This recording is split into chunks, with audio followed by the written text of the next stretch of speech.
All right. Welcome back to the Expect Chaos podcast, where you can expect all sorts of chaos. Including hot takes on printers. But we're so excited to be joined by Julie. And we actually met probably 3 years ago. I don't even remember at this point. But I had reached out to Julie. I don't even remember how I found you. I think you came up in my feed somehow as a business coach and someone who had done all this really amazing work, but had undergone this life pivot and was supporting women and people making that pivot as well. And I was instantly intrigued and reached out to you. And so we got to work together. And even since that period of time, I think, even have evolved further and you have so many amazing programs. But before we jump too far ahead, if you could just give a little background, like, where you are, how you got started, and we're probably going to push you to dig more into, that first initial pivot. Well, thank you so much for having me, you guys. Molly, it is so good to see you. Yeah, I would say it was like 3 years ago because I was in San Diego at the time. I've since moved back Yes. to the Midwest. I'm in Kansas City. And at the time too, I think looking back and thinking back, I was a little bit more disjointed where I was doing business offerings and I was working with psychedelics. I got into psychedelic facilitation and now I've really integrated, which Molly knows is one of my favorite words, I love it. integrated both of it. So using psychedelics to support business owners is sort of this foundation for mindset rewiring and creativity and focus and all the things. So that's where I'm at now. But even before that, before I met Molly, I did practice as an attorney for 3 years. I went straight from undergrad to law school to bars and bars like state bars for the law, not I mean I was supposed for other bars.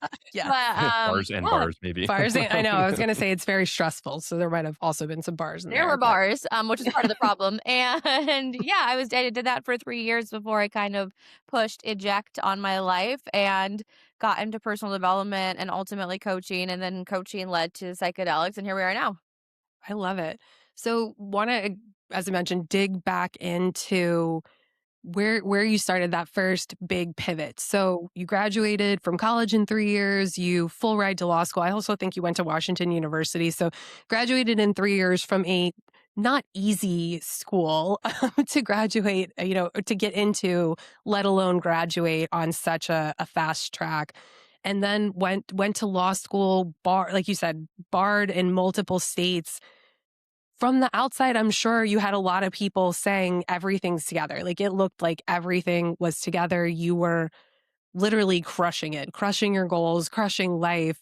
What did it actually feel like as you were going through that process? And when did you first start to realize that maybe that trajectory wasn't going to stay for the long term? Yeah, I grew up in a small, well, it's big for Iowa, right? It's one of the top six biggest cities in Iowa, but it's not like actually a big city. But I grew up in a small, big city in Iowa, and there was just a lot of social comparison. Mm. I remember from a very young age, like everyone kind of knows everything about everyone, and people are talking about you. And I also really, really struggled. My dad passed away when I was little, and I really struggled with like weight and body image and being smart and being like top of my class and achieving was the way that I like found worthiness. Mm. And so I kind of only felt good if I was performing. And like from the outside, from my Instagram, you would have been like, this girl has it all. That's what I wanted everyone to think, in my small town or people who encountered me on Instagram or whatever, long before I had any sort of a presence or a following or a business. And looking back, I always experienced some intense dissociation, but I didn't know what that was. Like, I didn't have Mhm. a name for this weird experience that I would sometimes have. In college, I had panic attacks, which again, didn't Mm. really know what that was. Like, looking back, I can see that. And looking back, I can tell I had undiagnosed anxiety Mm. and depression. But I think the big, like, turning points when I was a lawyer that, like, this wasn't going to stick was I was still suffering, like, with some anxiety and depression, despite having gone to therapy and, like, taking Prozac and doing these things that everyone says you're supposed to do and, like, that will make you feel better.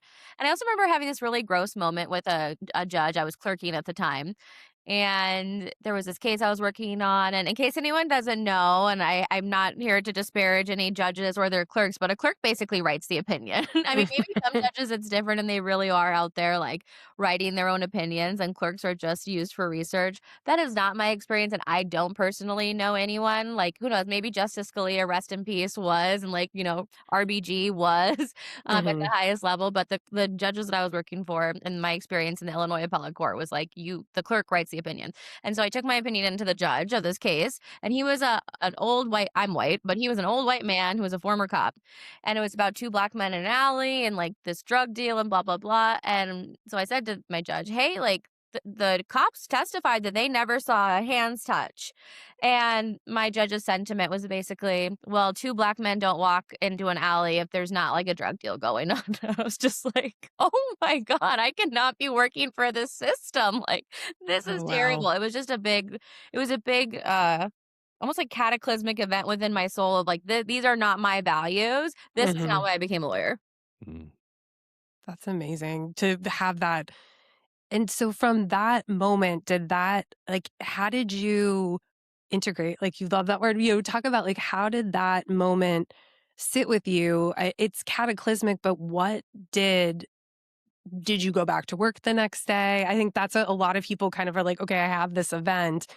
What do I do with it? How do I start to think about what a different path could look like or how to move forward after something like this happens? Because most people aren't in a position to just be like, screw this job, I'm out.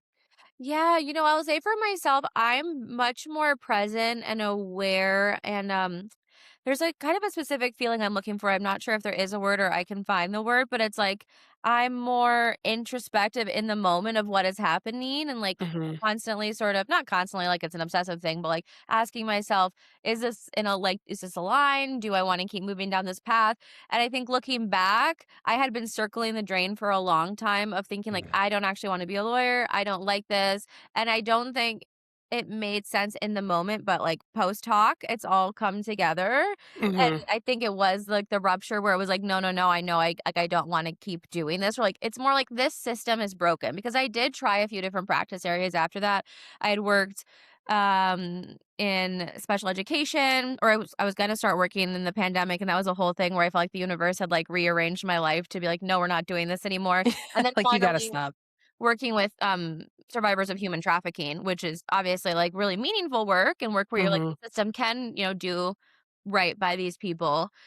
But it was just like the whole thing of being a lawyer was not it. And that I think was the first time I really saw I could look at the thing that I hadn't really wanted to look at, that I had been feeling but was too afraid to name. But no, Hmm. I worked. I kept working for probably 2 more years or something, I don't know. Yeah. It does feel like that's what, in your experience in working with clients, it does feel like when people have these experiences, well, then almost like if I acknowledge it, I then have to do something with it immediately.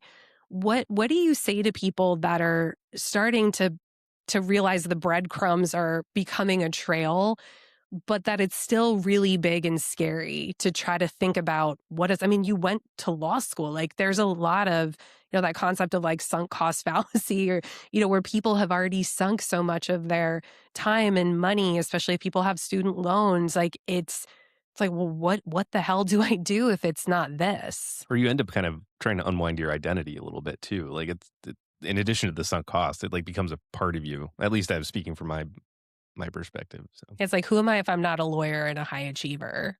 No, you're totally right. That was the hardest thing at the time. I was like on online dating apps, and like taking lawyer off of my profile was just like something that I was still clinging to. And mm, I I see it in my clients, especially when they first start to do this amorphous thing we're gonna call the work, right?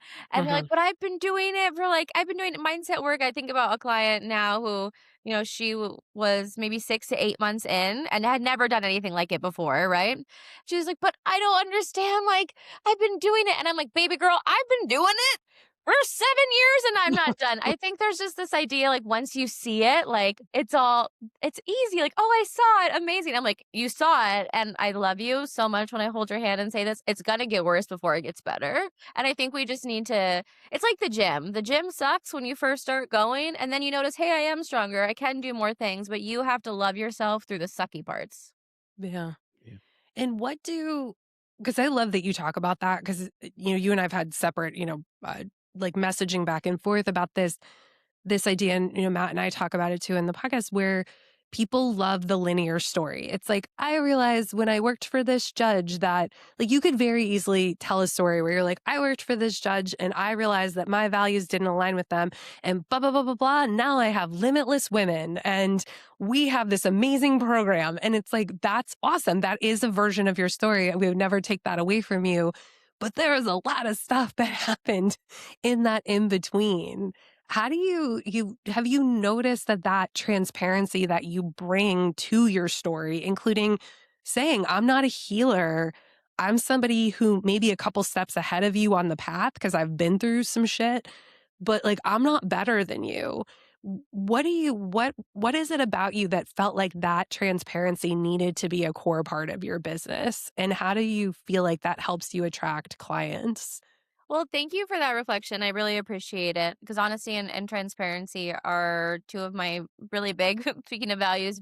And I think that's true of everyone. I know that we're taught to package things online of like, I went from A to Z and there was nothing else in between it. It was like, yes, like you said, an upward linear trajectory. And I don't think that is true of, I don't want to speak like hyperbolically, but 99% of people that it is, there's muck, right? No mud, no lotus.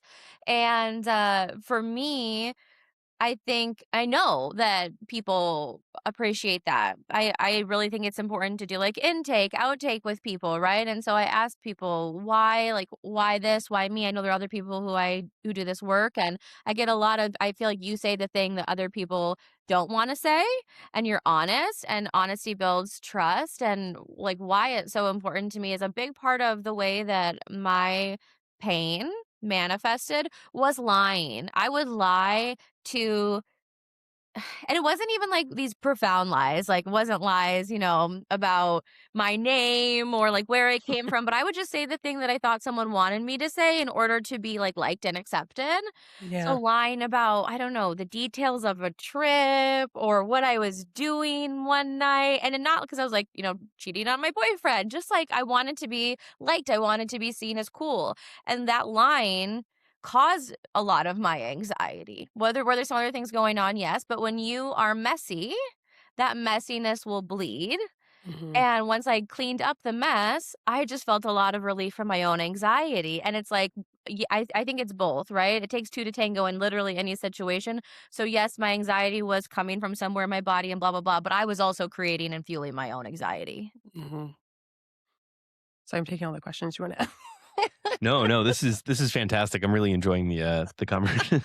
It's nice when you know people because I'm like I like Oh follow man, you on Instagram and like we chat and all this other stuff. it's funny. That was like back of the classroom energy right there. Of like sitting here, it's like you back there. Do you have the answer to that? I'm like, oh no, Sorry. you have a question right now. Immediately Immediately, ask a question. okay. Immediately. It's like recalculating.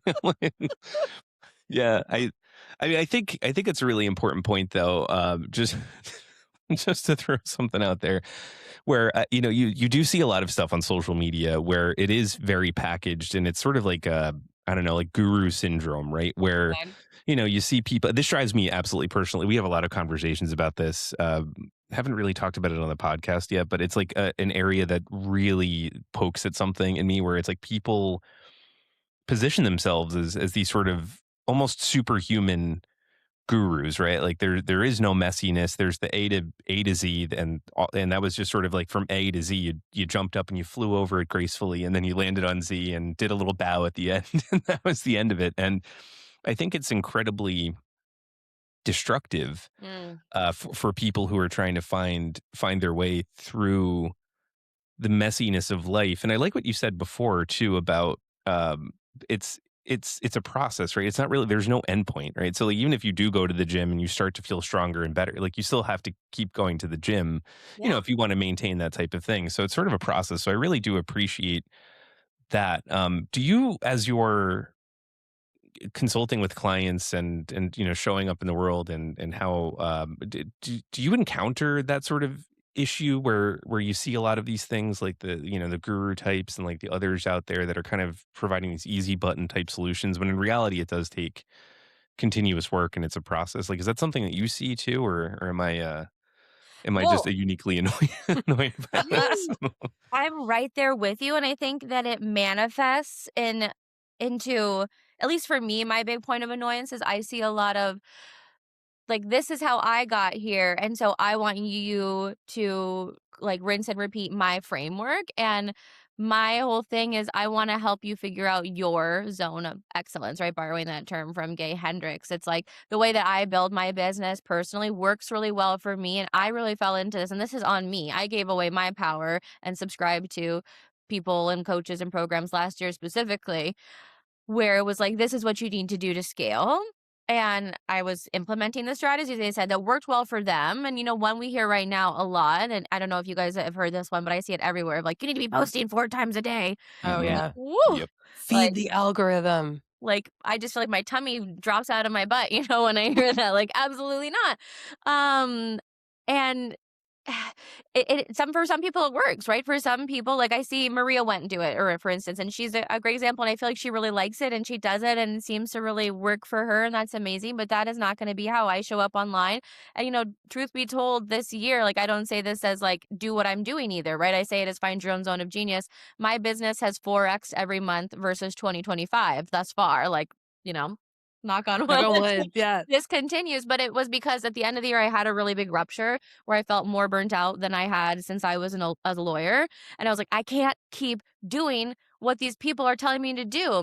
And I Hmm. also think there's something that really came up for me, whereas I got closer to sort of these big names that I had, again, this is on me. I had idealized them. I had put them on a pedestal Mhm. and I saw what it really took for them to get where they were. I was like, oh, hell no, I'm not co-signing this. Like, this is not for Hmm. me. I don't want to Mhm. do all this. Like, I'm doing this. And I was just talking to my trainer because we feel very similar. Like for me, it's impact and lifestyle. I want to make a Mm. difference and I want to be able to afford the life that I want to have, which is not like Malibu mansion.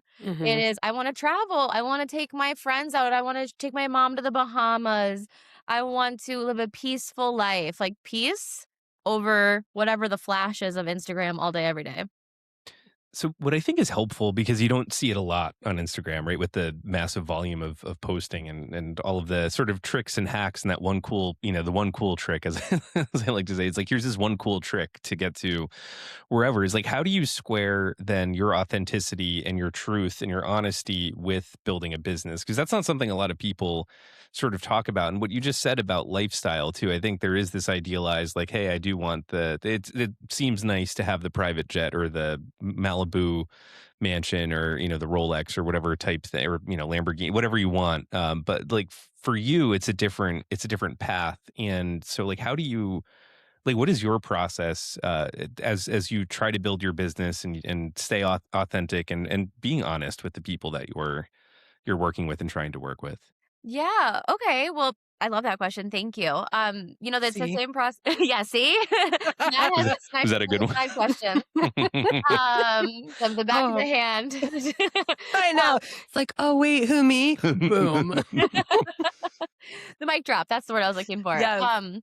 It's actually the same process I take my clients through, which is all I'm a very values first facilitator and coach, meaning I actually heard this specific phrasing from the same guy who wrote Atomic Habits, but he was like, I want my life to my business to fit within my life and my professional goals to fit within my life. I'm not trying to squeeze my life in and around my professional and business goals.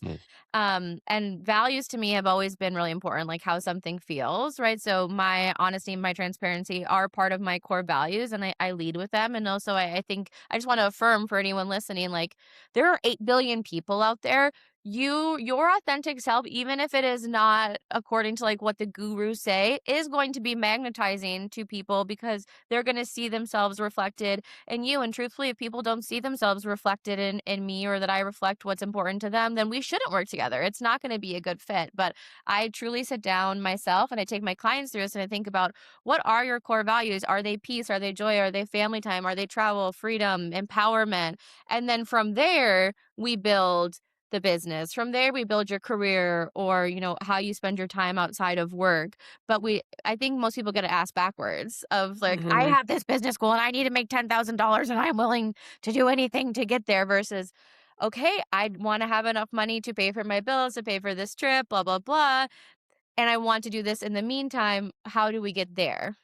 Yeah, for sure. And that's some of the work that we're doing with our clients, is this idea of your story, and really about like the story you tell yourself, the story you tell the world about yourself. And having worked for the Biden family at one point. This is Emmy, by the way. I know Your you dog love is animals. killing me. She She's like, she "I want to makes an be on the appearance. podcast." The last couple, she's waited until the Oh my end, gosh. but she's She sensed the amazing pet mom energy and was like, "I want hey, in. hey, I feel like I she's want to." taller than me. So she is pretty tall, she's pretty actually. tall, Yeah. especially if she stands up on her back legs. Like she's a sheepadoodle.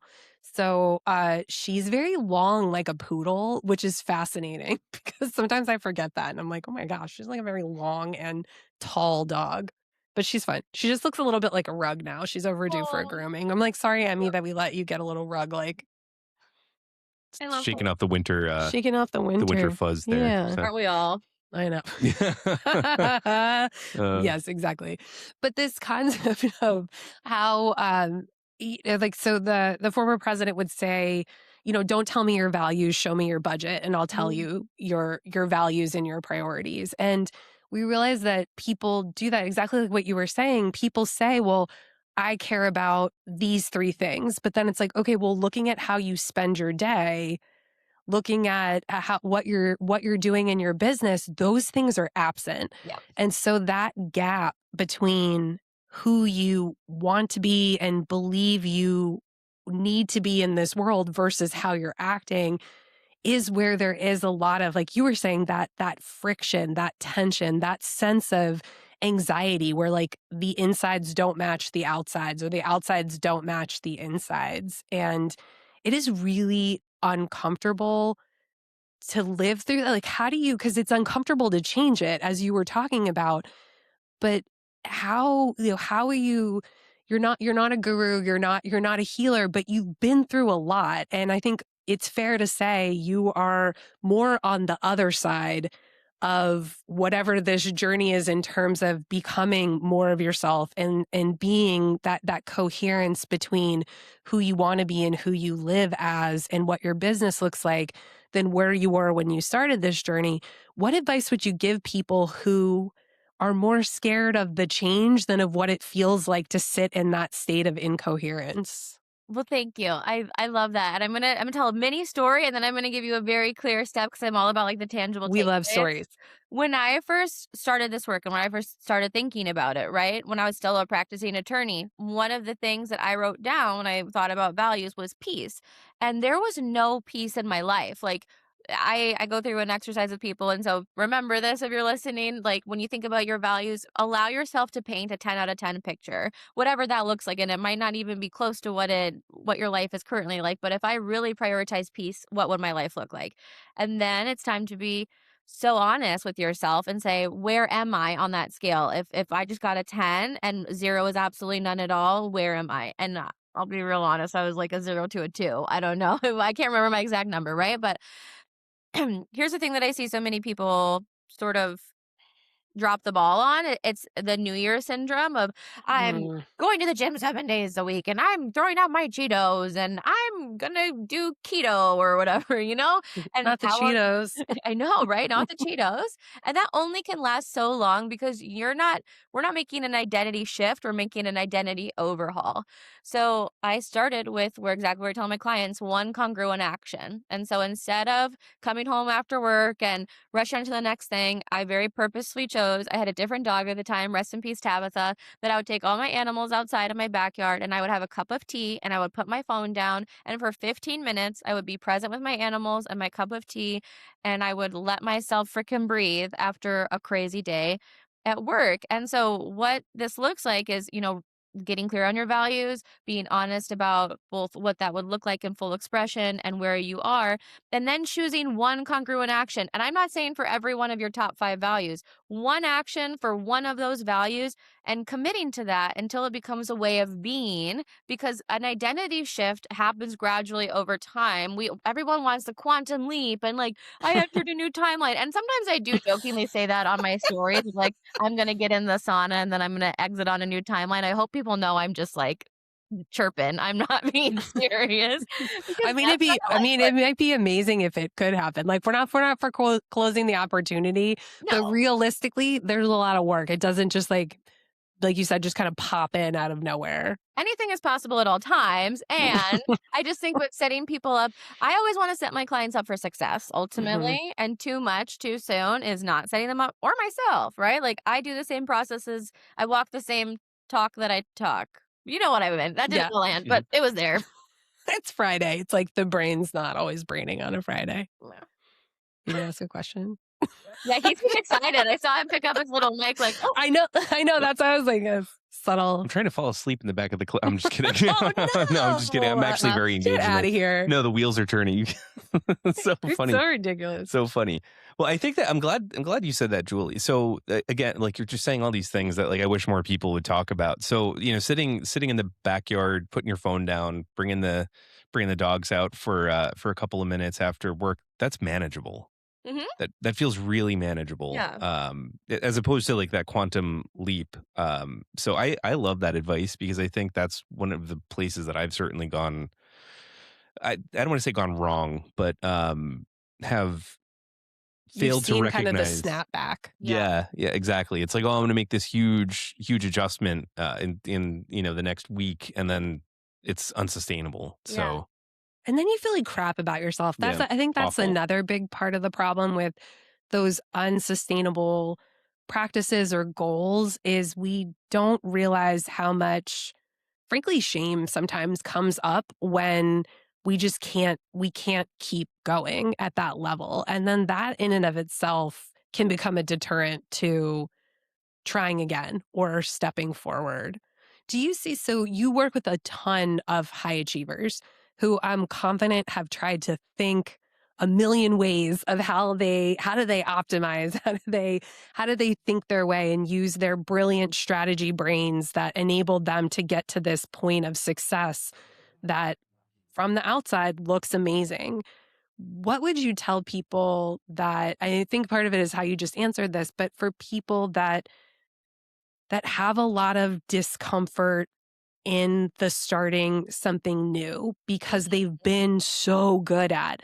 They've really established themselves and they have a level of competency in what they did. And now in this kind of new phase, they may be baby deer kind of face planting along as they're trying to stand up on their like baby deer legs and figure out, what life looks like in this gap or in this process of becoming. How do you reassure them it's worth it to feel like a beginner or maybe a little bit incompetent right now? Ooh, okay. So someone's like really feeling sticky in the initial stage and can't quite see the payoff yet.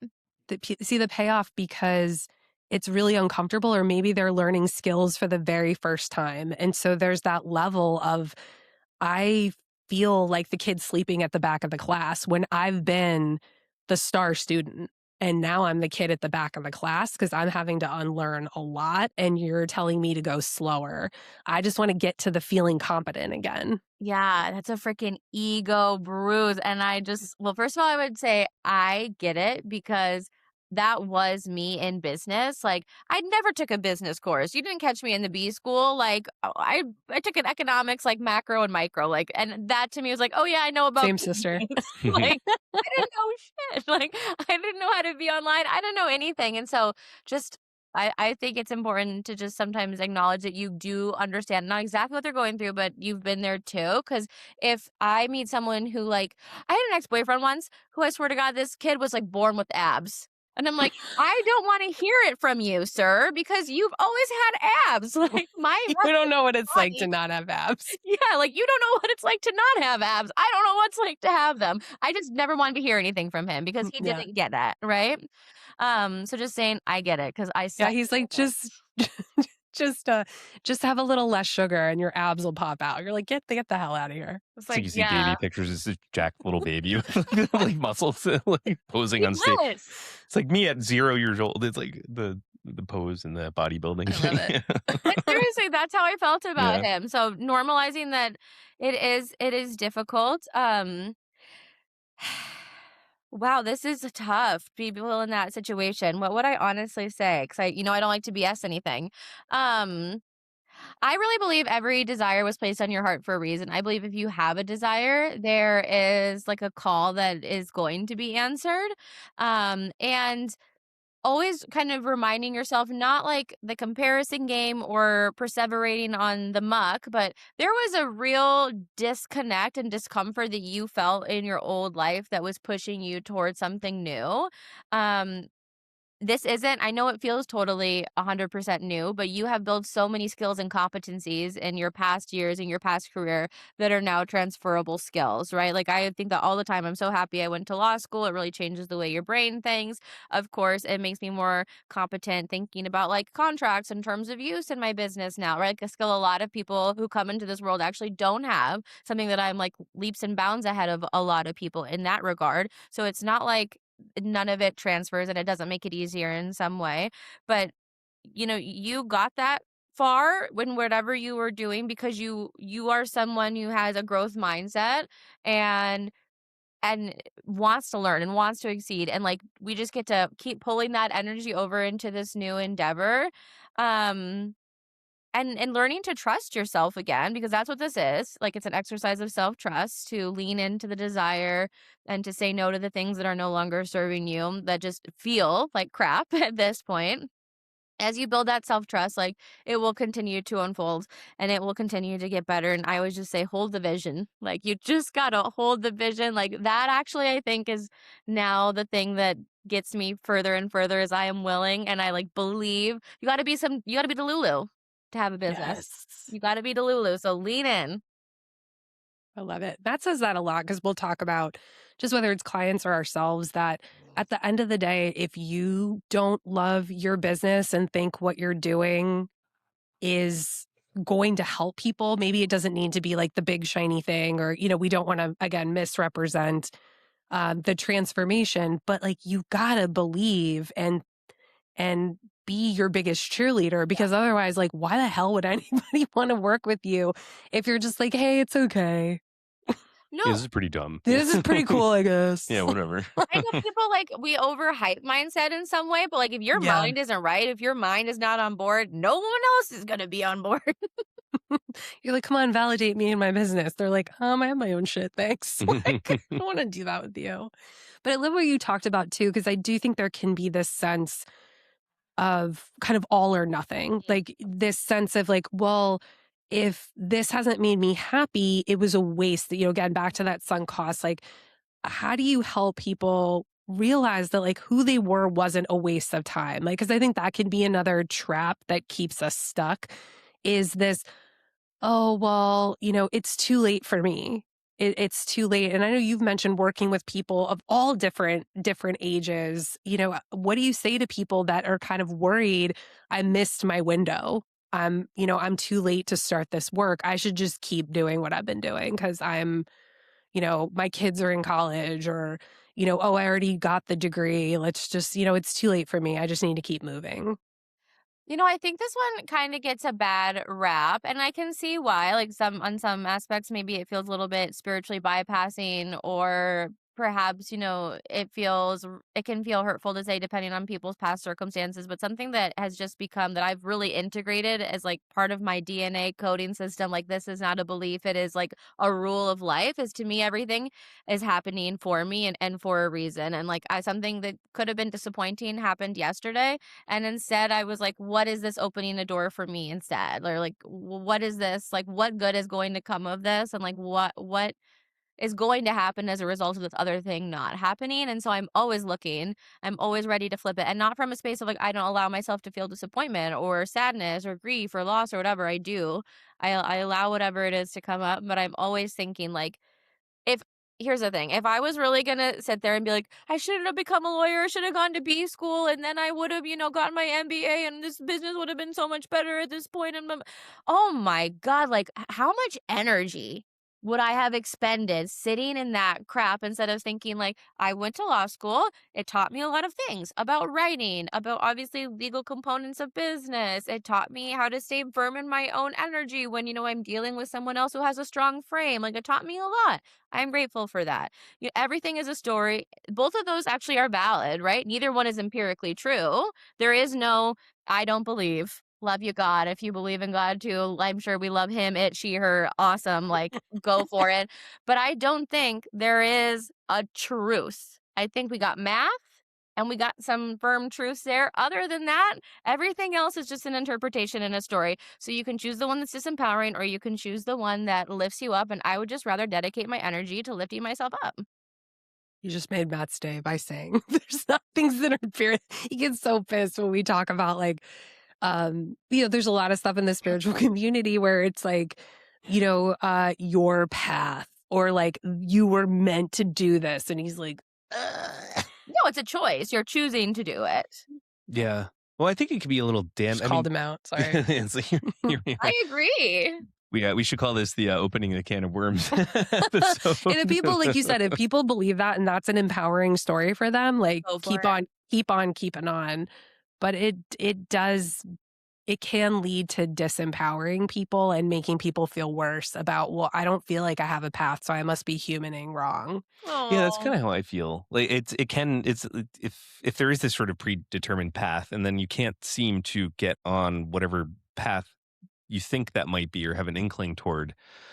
I mean, I think it's pretty limiting, but then also it it can hurt you too when you repeatedly don't get there. So it's sort of one of those things that always drove me nuts. Is like, oh well, this was always kind of meant to happen, or like this is your path or whatever. And it's that's I think that for but how you framed it is interesting. It's like looking for the opportunity in maybe when things went a different direction than you thought it would, versus saying like there's this predetermined path and everyone has a distinct purpose. And I think maybe we do. I mean, I'm not to get too philosophical here, but like I think maybe we do.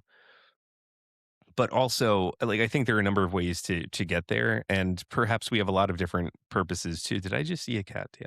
Yeah, my cat was like, Yes. Ooh. "Stop." Wait, what you're Wait, saying is really which one are we? this one is Toulouse.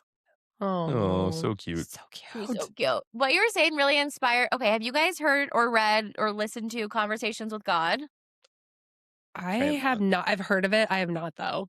So this, oh, it really stuck out to me. It's exactly what you're saying. Is God is dialoguing, right? And God says this life is not one of becoming, like becoming, and like it's Calvinist, right? Like the predetermined path, like it is what it is. I think Mhm. so. This life is one of creating. And so Mm. I really like the attitude of radical responsibility. That's kind of like a baseline for all my clients. Like, if you're not willing to take extreme ownership of your life, like, we're not a good fit.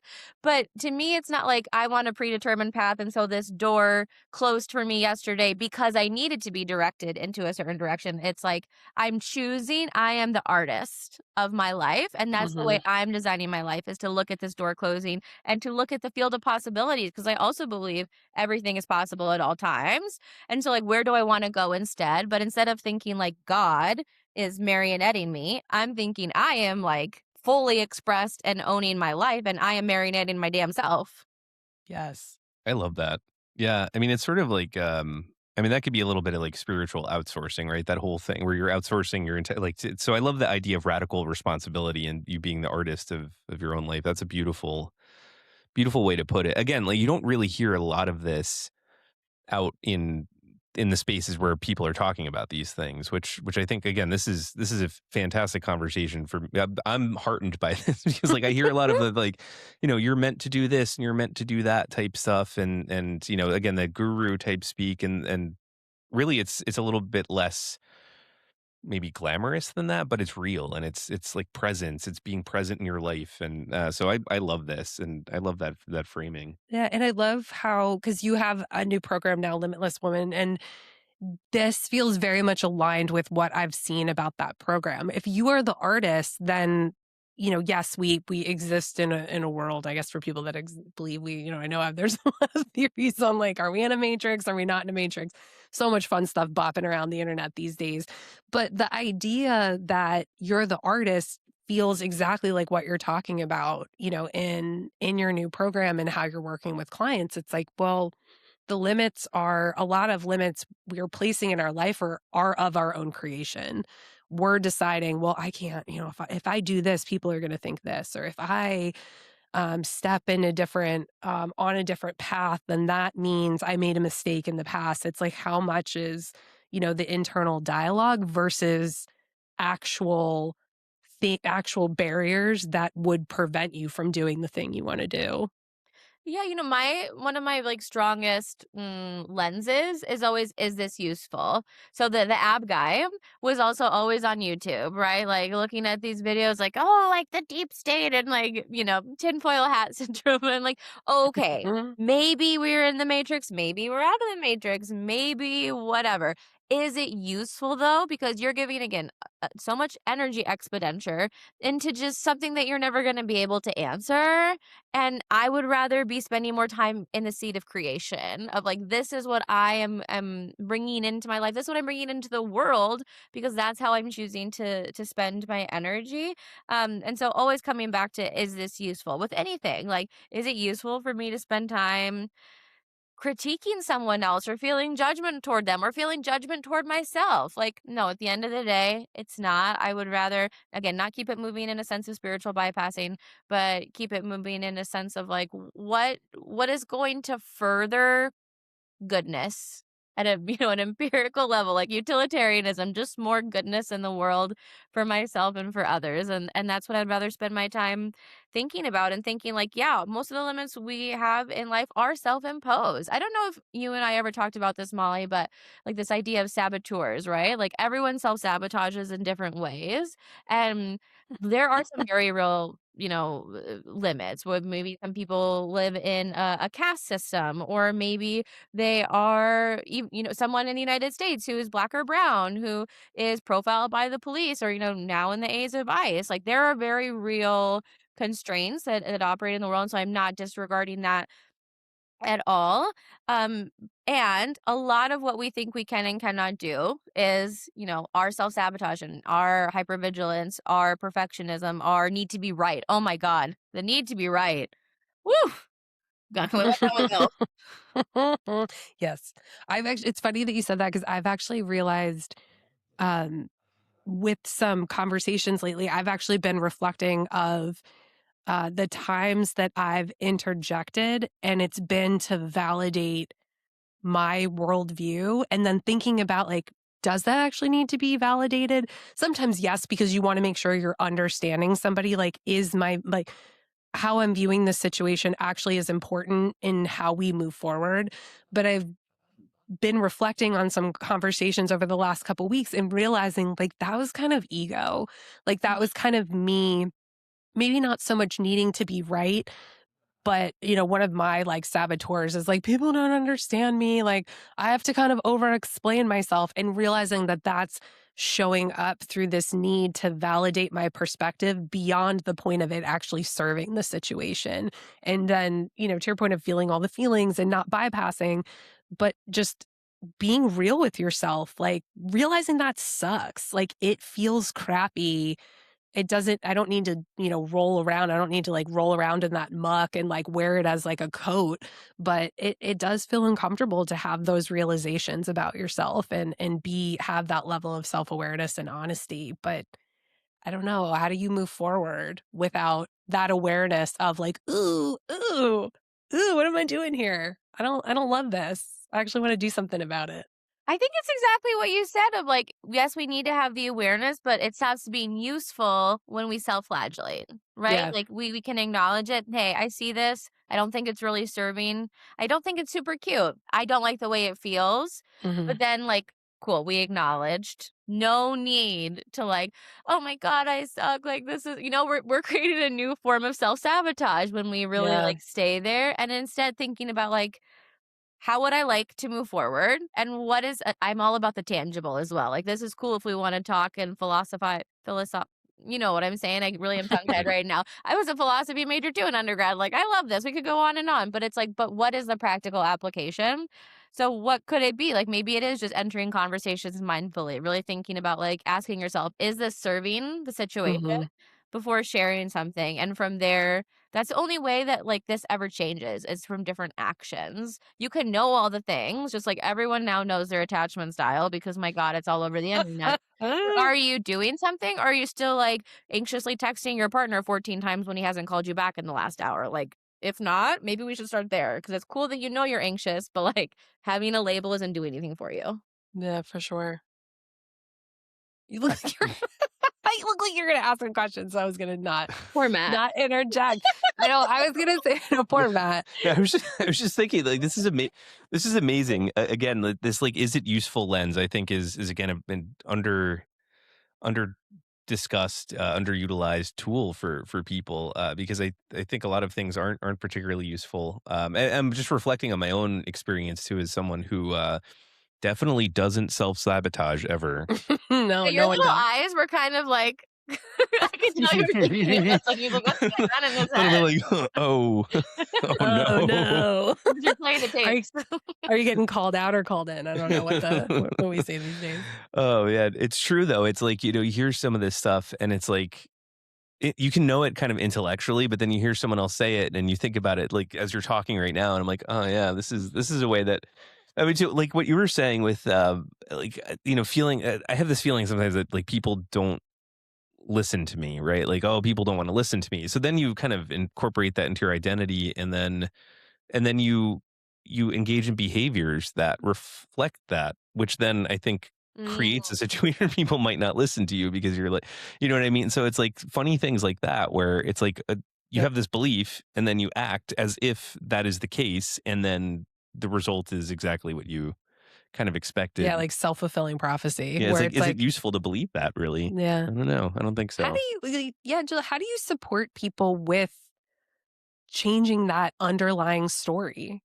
Like Mm. where it's like, again, like they see it, they're like, I'm in a, insecure attachment style. I'm a Pisces moon. I mean, people have all the things, like you said, we all know all the things, Myers-Briggs profiles, like we know everything about ourselves, but the story is kind of pernicious because it's operating almost like a background script. How do you help people kind of bring that into the forefront in a way that doesn't make them feel kind of judged or called out? Because I felt like you did that really well with me, where you're like, this is great. However, it feels like we're maybe still hiding a little bit, like where the lack of clarity is because we're afraid to say what we really actually want to say because you're a people pleaser. Yeah, okay. Well, I for But it it was like it was like a very lovely call out in a way that, but it put it on the table because of like, we're not aware of these kind of background scripts and stories. Like, how are we going to change? Yeah, well, I really like what you said because I think it highlighted something important. And like when anyone's thinking about working with anyone, it's good to know someone's style, which is like I am someone who wants to create buy-in from you to be able to say things that are honest, right? And a lot of coaches, therapists, whatever, will kind of pussyfoot or only focus on what's working. And some people have actually terrible delivery. And so I really like to, some people call it like a sandwich. I don't think you have to sandwich everything, but starting like we not need to acknowledge what's working well, right? Like you do show up, you are consistent, blah, blah, blah. This is where I could see it taking things to the next level. So I am someone who's going to be direct and honest. And when we think about those things you mentioned, like insecure attachment, Pisces moon, I also always share my personal philosophy. And I put it out there. If my philosophy doesn't work for you, that's okay. My philosophy on this is like, I think labels are not serving us in the way that we use them today, right? Like everyone now has taken some like autism quiz, which actually really bothers me because my brother is actually has Asperger's, and like you have to have a, like, we're not going to find this out on BuzzFeed if you have Yeah. autism. um Weird, you're not. I don't Everyone has understand. ADHD, and it's like, well, I can't do this because of my AD. It becomes a thing, right? Like I'm a projector in human design. And so a lot of like the stereotypical things of projectors are they're just laying on the couch. They need to wait for someone to call them and try to hire them. That's not how I interpret being a projector, and I don't allow it to limit me. But I see a lot of people using labels to determine what they can and cannot do. And at the end of Mhm. the day, I believe this is a world of creation. I get to create it. I don't care if I am a projector. I can still go make things happen in my business, in my life. And so like where is this a tool of learning more about yourself, and where have you actually used it as a way to enable poor behavior Mhm. or behavior that isn't useful? We won't even make a value judgment on it. I love God, that. another thing. I just feel I wish I could I wish I See, could I like knew hold you were up like the I knew you were like It's amazing. No, this is great. You were speaking my language. I wish I could hold up like those what they hold up in gymnastics, like 10 out of 10 the scorecard. Like it's like 10, Yeah. 10, 10. No, 10 out of 10, no that's it. No notes. notes on all of that. It's Speaking of 10, this is our 10th episode. We're excited that you're ushering us into the double digits. Yay. so 10 out of 10 on our 10. 10 out of 10 on our Yeah. 10th podcast. Yeah, this is amazing though. I mean, because I think we see this with clients a lot too, where people get locked in again to those identities, from whatever methodology you're using, whether it's Myers Briggs or like an Enneagram thing or human design to some extent even. And it's like, I don't know, if you're not using it as a tool, you're using it as like an identity rather than a tool, that becomes kind of hard to shake loose. And then you start doing the things that you think, or continue to ingrain the things that exist. It doesn't mean that you can't break away from that. So I'm glad again you mentioned that too, because I think there are a lot of these things out there where it's like in this quest to learn more about ourselves, we also I think are drawing a sort of circle around ourselves and kind of boxing ourselves in a little bit more. I mean, to your point about the like online autism, like the proliferation of TikToks and Instagram posts where it's like, oh, I think I might have autism or ADHD. And it's like, okay, well, there's some real diagnostic criteria that go around that. And, and so it's important to maybe explore that a little deeper with like a clinician, someone who's trained to do that. And so I think, I don't know, it's just such an interesting world we live in where we have access to all of these things that are not necessarily, well, useful. It Yeah. distraction is wild these days. Like if you want to be distracted by whether it's labels, types, doom scrolling, like it's everywhere. How do you break through? Like realizing that you have your values, you have the business you want to build, and that people are distracted. Like, what do you find works for you to really reach the people? Like you said, you don't need all 8 billion, but how do you cut through that sort of distraction and that sense to find like your people? Ooh. Um Well, first of all, I just wanted to say, like, yeah, I was thinking so much while you were speaking, Matt, because I know you guys both have this big history in politics, right? And it's like, I see that in politics where people maybe do form a new opinion and then they don't say it, but we all know it. And that builds a lack of trust. But then if they do say it, politicians are like burned and they're called a flip flopper, right? Like, Mhm. Hmm. didn't John Kerry go through some crazy thing where he was like, Yes, you're a this flip he flopper? got swift boated because he changed his position. Gasp! Especially nowadays, like looking at what we're living through now, and the fact that in 2004 people are like, he changed his position. What a loser! He can't be president. I know. Oh, yeah. I mean, I know we all could really go off on this, but it just makes me sad. It's like we want people to be honest about like, I've changed my position on things, right? I used to say like, and I'll totally own this. At the very beginning of working with psychedelics, I was like, don't, not doctors are probably aren't going to be super open to this conversation, right? If maybe you want to get off of Prozac and want to try microdosing. And then I had a lot of people who said I did share this with my doctor and they're really excited. And now I actually work with people's doctors and talk about titration plans. And I'm like, actually have the conversation. And, it was irresponsible of me to say, don't have an honest conversation with your medical professional. And I thought I was doing the right thing, but I fully own that, like, now I changed my position on it and I see where that could have been dangerous. And, I'm happy that I made a more informed decision and now we're having open conversations. But you can also, someone could clip this and be like, she's dangerous and she's reckless. And I understand that that's the age that we're in. So it's just hard. I'm not saying that any of this is easy. Like, you can have such good intentions and still get crucified on the internet. But in terms of Molly, your question, going I back know, feel to free to your ignore my question. Go on, because I like where you're going with all of this, like yeah, with what you were just saying. So yeah, don't feel like you have to answer it if you want to keep going on that it's riff. just it's hard, and I guess I just wanted to own for people that it is hard, and I see that and I understand it, and yeah, at the end of the day, I would rather feel right with myself and be in my own, like, if we want to call it alignment, I kind of like this idea of coherence. I would rather have my own internal coherence than feel praised by my Instagram followers or anyone on the Yeah. internet. Yeah. It is hard if you like, especially like if people again kind of look at like take your journey. It's like you were a lawyer and now you're a psychedelic facilitator, and people wanted to just put you in a tight little box and not talk about all the other work that you're doing with people.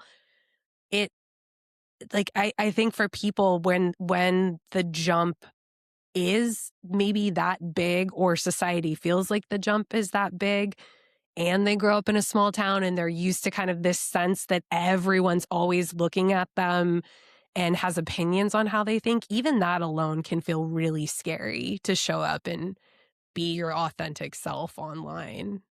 It can feel really scary. My experience was, though, I feel so much better now. And here's the thing.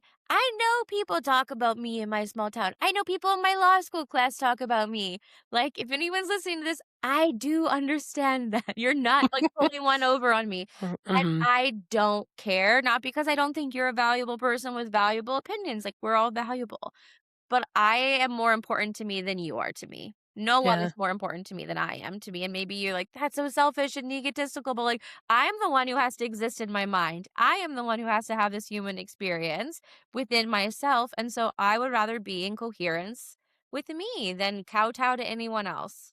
It is wild, the pain of self abandonment, which is really, I mean, at the end of the day, it's like what we're talking about. It's like when we change who we are to make other people happy, like we are abandoning ourselves. Yeah.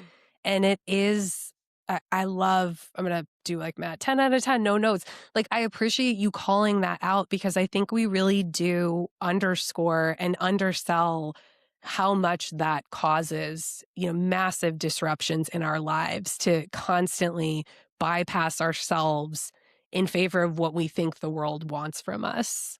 And it's not selfish. It's not selfish to try to create that coherence and want to show up, like you were saying earlier, honestly. Like, this is who I am, and I want to I deserve a life where I am living in coherence and I am being transparent with the world about who I actually am. I'm being honest, and I think it's important to also add, and I'm also open to feedback. I have a feedback Mhm. rule. If I hear something like 3 times, I'll really sit and, like, look at it and take it in. I think we gotta have some kind of buffer system around it, because you're gonna get feedback all the time from the internet. It's not like every single person's comment is an indictment of who you are. But with anything, right? Like, it's a spectrum. And so yes, we wanna stay firm in who we are. And I also think it's important to look at how are we being perceived, meaning like in practice, how are we putting it forth? Because there can also be like incongruence. Yeah, I guess Yeah, incongruence with incongruence. clarity. Yeah, with like, "Oh, I think I'm showing up this way," and the Yeah. experience of it is different than that. Yeah, yeah, yeah. Yeah. Awesome. I think we're almost out of time. I don't know if I'm going to put Matt on the spot, see if he has other Yeah, questions. that. Matt does love a running bit. So the running bit for this episode is awkwardly transitioning to Matt for questions. It's like uncomfortable pause in the middle of the episode. Like, do you have any questions? The At cool the end thing of is the episode, do you have any questions? we can fix it in post. No, I'm going to leave it in. Good. I'm I leaving know it we in. actually do minimal editing, which Yeah. actually people are like, yeah, no shit. Yeah. Other Oh. than technical difficulties. Yeah. Yeah, that's true. It's I know. pretty obvious. I'm like, I It's don't like, know. would you believe? This is a revelation. We don't do a ton of editing. One, because we're like, from your point about like friction, we talked about doing a podcast forever. And then we started putting all these things in place, like, oh, we can't do it because we're gonna spend 5 hours editing it, and we're gonna, Got to get the lighting right. And we have like these yeah, two studio lights sitting next to us that we don't we have don't on even currently. And use guess because what? it's, It's totally fine. Like yeah, like everything the is world fine. didn't end. So it's yeah, and the camera kept overheating, and we're like, oh, we can't do. Then Yeah, finally, we're like, why don't we just do it on the computer? What are we doing? Like, what is this? So my yeah. my perfectionist ass is like sitting here going, like, we But you're can't. right. It is like these sneaky ways that we self sabotage, especially when we're afraid of putting ourselves out there. And there's this vulnerability. It's so easy to just be like, and the camera and the setting, and oh no, there's a shoe in the background. We've got to scrap the whole thing. It doesn't look professional. So But yeah, would you believe we don't do a lot of editing? glad you're sitting down. No, I love that you guys owned it though, like because the perfectionism stops so many people. I remember it used to take me like 2 hours to write an Instagram caption, and I'm not kidding on that. And I No. would really be thinking about grammar and the word and shalala, and not like I don't think about it at all. I don't want people to think, wow, she gives no cares at all to what she puts on the internet. But it's never gonna be just right. Like I don't know if Mhm. Mhm. Virginia Woolf would have been. She might be a bad example because I think she had some other things going on. Are there any really happy writers? I don't know. You're No. never gonna Hmm. find anyone who's like, this was the perfect thing that I could have written and I wouldn't change one thing about it, right? Yeah, Everything is an evolution and you got to just be okay with like what it is and get it out there. for sure. Absolutely. Well, as we wrap up, like, what are you really excited about in your business right now? And where can people find you and experience your work and get to work with you and hopefully have more 10 out of 10 revelations? Well, thank you guys so much for having me here. This has been such a good conversation. Oh my gosh, I really love Love this it. one. Thank you. Yeah, thank you so much. I'm really excited. I'm going to Mexico at the beginning of So May. jealous. For a I'm, retreat. I do a lot of microdosing. That's a lot of my work, but I also take people through a guided full experience in a therapeutic setting. I'm not a therapist, but I facilitate in like a clinic. Clinical sounds like uncaring, but like it's an inward experience. You're lying down, you have a face mask on, an eye mask, and it's more like exploring your inner landscape. Mhm. I have a very special place in my heart for Oaxaca. So we're going to Puerto Mm. Escondido in Oaxaca. I'm going to the city before just for like fun and exploration. So I'm really looking forward to that. But if anyone's like interested in in learning more about psychedelics or would love to like say anything about what I said. Obviously, I'm always open to feedback. You can find me on Instagram at Julie, JuliCyvonne, or my website is just at juliesavone.com. But I answer all my own DMs. I'm a real person in there, and I love to have conversations, hopefully, as you can tell. So come say hi. I love it. Thanks, Julie. Thank you so much for joining us. And it was so good to see you.